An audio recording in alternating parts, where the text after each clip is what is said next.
All right, my name is Matthew McStrabog.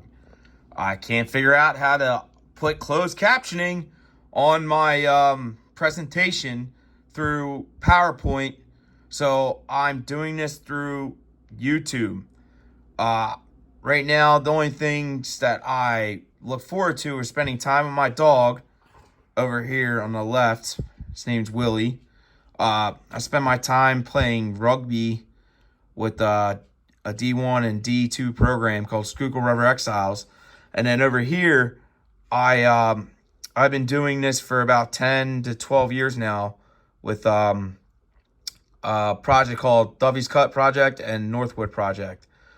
Both of these projects are pretty close to me. It's how the Irish immigrants came to America, and they were basically treated like dirt. So they ended up catching cholera, and the townsfolk ended up killing them all off, all 57 of them. And there's more throughout the East Coast for them. But enough about me. I'm a guy. I don't know what else to say with that. The cases I wanted to choose was Alvarez versus Board of Trustees in Lemon Grove District.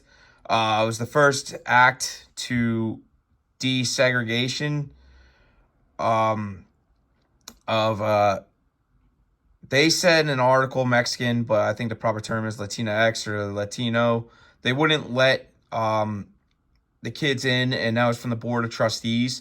So they would let all the other kids in, all the white kids in, but they wouldn't let any of the Mexican kids in. So what they did was they took them. They took the community thought this was bad, so they rose to the occasion and took the Board of Trustees and the school board to court.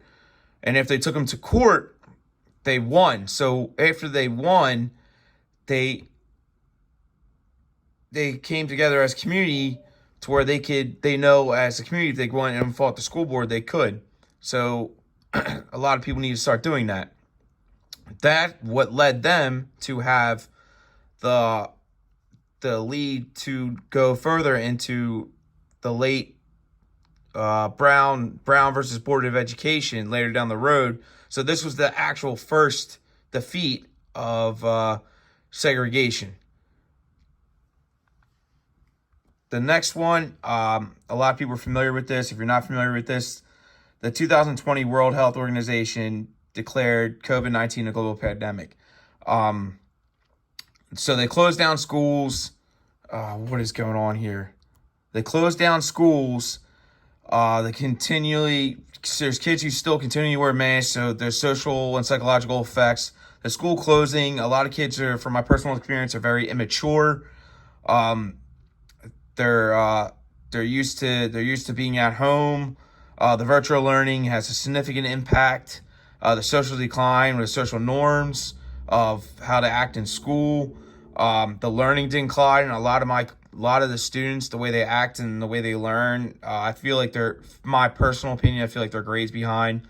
So the sociological effect and the psychological effect, even though parents were home, like some parents still had to work, so the kids were home by themselves.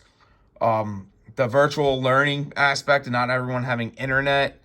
So a lot of the things are still in the effect of today, and not depending on your opinion, but like whether you sway left or where you sway right or wherever you want to go with it, we all want what's best for the students.